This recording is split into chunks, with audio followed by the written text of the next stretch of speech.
Hello, and welcome to another episode of Sermon Braindump. My name is Scott Dalen, the LCA pastor in Southwest Iowa, and I present these videos every week for a couple different reasons. One is just to help move my brain out of the mode of kind of background work and pondering and working with the text over the course of the week and moving into the frame of mind as I'm actually writing and preparing the sermon that I'll preach to my congregation. That's the first reason, and the second reason is just to allow you, the viewer, who have stumbled across this video for whatever reason, to gain a little different insight into the gospel text as laid out. So that's kind of why I do these. This particular Sunday, April 17th, 2016, the fourth Sunday of Easter, our gospel text comes from John chapter 10, verses 22 through 30. We kind of are backtracking through John's gospel now compared to where we have been. The first few weeks of Easter are always focusing on various resurrection appearances from Jesus, and rightly so, as different individuals encounter the risen Lord. That is certainly something that we should be focusing on in the immediate. However, the fourth Sunday after Easter within the lectionary is always kind of known as Good Shepherd Sunday. And the various texts that we look at over the course of the 3 years really focus on that notion of Jesus being the Good Shepherd. Now, this particular text, where we are at now, takes place in John's Gospel right after the Good Shepherd Discourse, which is kind of a really big, long thing when Jesus talks about being the Good Shepherd. And I have my sheep know me, and they follow my voice, and the shepherd comes in through the gate, and the thief comes in to steal, and et cetera, et cetera, et cetera, et cetera. So that big long passage directly precedes this. And though this passage is also related to that, we do get a little glimmer of within the narrative that shows us that some time has passed since that previous portion. But all that being said, that previous portion, the whole Good Shepherd Discourse, it exists in relation to one of the signs or the miracles that Jesus had performed clear back during the season of not the season of Passover, the festival of Passover. Jesus was in Jerusalem and healed a man who was born blind. And that's a big old long back and forth within the narrative. But he performs that sign. And of course, there's opposition because he does it on the Sabbath day. And everybody gets cranky about it. And but it goes back and forth and back and forth and back and forth. And what we often see in John's Gospel is that there is a sign and then there's a time of teaching that's related to it. And that's kind of what's going on there. Now, this is a fast forward. Jesus is still in Jerusalem, but it's a different festival. It's later on. So it's kind of, as I said, still the same basic theme is in here, but it's a different situation or a different time period. Little side note again continued side note before I actually get into the text. As I mentioned, Good Shepherd Sunday, and so the various texts within the lectionary are all following that theme, and we've got different ones that are present. We've got a reading out of Acts, we've got a reading out of Revelation, and then our psalm for the week is actually Psalm 23, which is probably, arguably, at least in my opinion, the most well-known of the Psalms, very commonly featured within funeral type situations. Of course, the Lord, my shepherd, I shall not be in want. Makes me lie down in green pastures. He leads me beside still waters. He restores my soul. And guides me. You restore my soul, Lord, and guide me along right paths for your name's sake. Though I walk through the valley of the shadow of death, I shall fear no evil, for you are with me. Your rod and your staff, they comfort me. You anoint my head with oil and prepare a place for me in the presence of my enemies, et cetera, et cetera, et cetera. So that's present in there as well, but just this notion of God being our shepherd and us being the sheep is kind of central to the theme. So, okay, all that being said, let's jump in.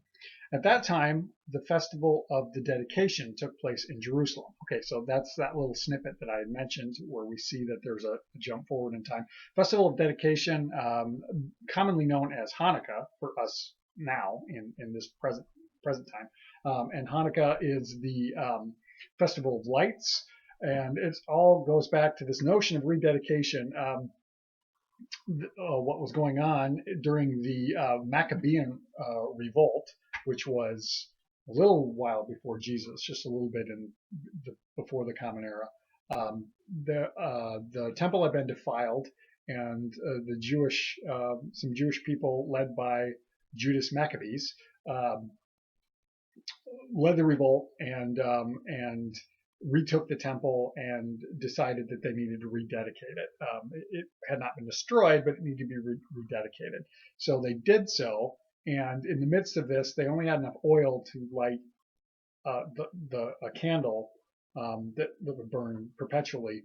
They only had enough oil for it to burn for one day, and yet it burned for 8 days until they could get more oil in. And that's where the whole Festival of Lights came from. If you're familiar with Hanukkah, which I'm not super familiar, but that's the little bit of it that I know. So that's all what's going on there. So Festival of Dedication or Festival of Hanukkah is happening at this time. So that's our setting. It was winter. Okay. And Jesus was walking in the temple, in the portico of Solomon. So the Jews gathered around him and said to him, "How long will you keep us in suspense? If you are the Messiah, or the Christ, tell us plainly." Jesus answered, "I have told you, and you do not believe. The works that I do in my Father's name testify to me, but you do not believe because you do not belong to my sheep. My sheep hear my voice. I know them, and they follow me. I give them eternal life, and they will never perish. No one will snatch them out of my hand. What my Father has given me is greater than all else, and no one can snatch it out of the Father's hand. The Father and I are one." All right, so that's the passage. Pretty short little passage, and it's essentially not even a debate, but it's just Jesus is walking around in one of the courtyards of the temple, which is common. We often hear that he's there, whether he's teaching or whatever, we don't know, or just seems to be walking around. And whenever we hear the Jews in this, it's not a shot at all Jewish people, but rather the Jewish leadership, oftentimes considered to be the religious elite that oppose Jesus. And they come up and they're like, "Okay, tell us plainly. Don't keep us in suspense. Don't speak cryptically. Just tell us, are you the Messiah or not?" And Jesus kind of looks at them like, "Dudes, I've told you before. How many times do I have to keep telling you?" But not only that, but also the works that I do, the signs that I do testify to me, and testify to who I am. And yet you've seen them and you don't believe. Now, what's interesting here is it's kind of a reversal of what we usually see. A lot of times we see that Jesus is speaking out about the different things, and this thought that I'm having right here is definitely more in the Synoptic Gospels than we see it necessarily in John, but there's a thought of it there too. But Jesus is teaching, and teaching is one with authority, but oftentimes teaching which the religious leaders seem to find to be contrary to what they believe. And so they'll always ask for a sign. What sign can you give us that this is true? What sign can you give us that you are who you say you are? What sign can you give us that you are a prophet from God? And in this situation, it kind of works the other way, particularly in John, because the pattern that we see, and I mentioned it before, is Jesus performs a sign, and then he talks a lot about it, and there's teaching about it. And we see the same thing here. And perhaps the sign that he's referring to is the man who was healed in the previous story that I mentioned earlier. It could also be some of the other signs that he's done.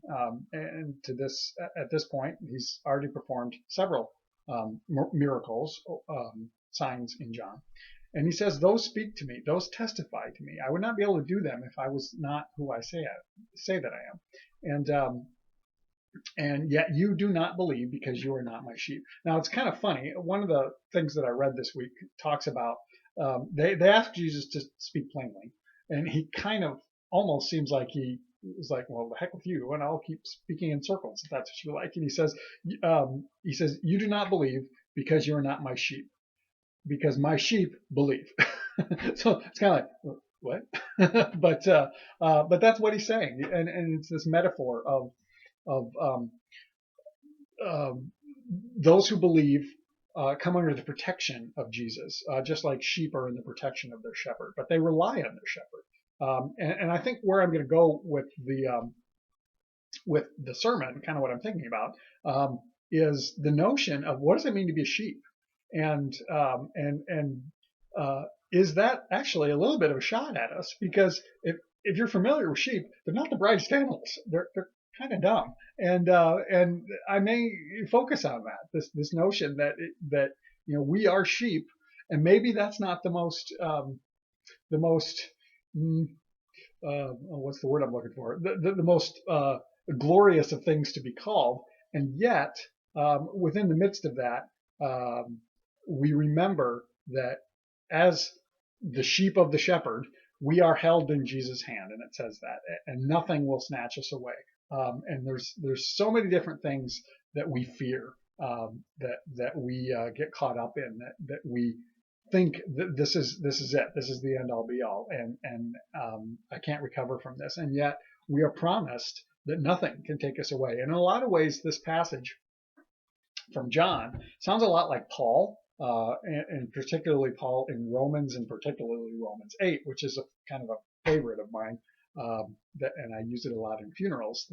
That neither height nor depth, nor angels nor demons, nor powers, nor things present, nor things to come, a whole bunch of different things. Basically, nothing in all creation can separate us from the love of God in Christ Jesus. And this is what we see too. Nothing can snatch us out of the hand of Jesus, and nothing can snatch us out of the hand of God, and they're one and the same.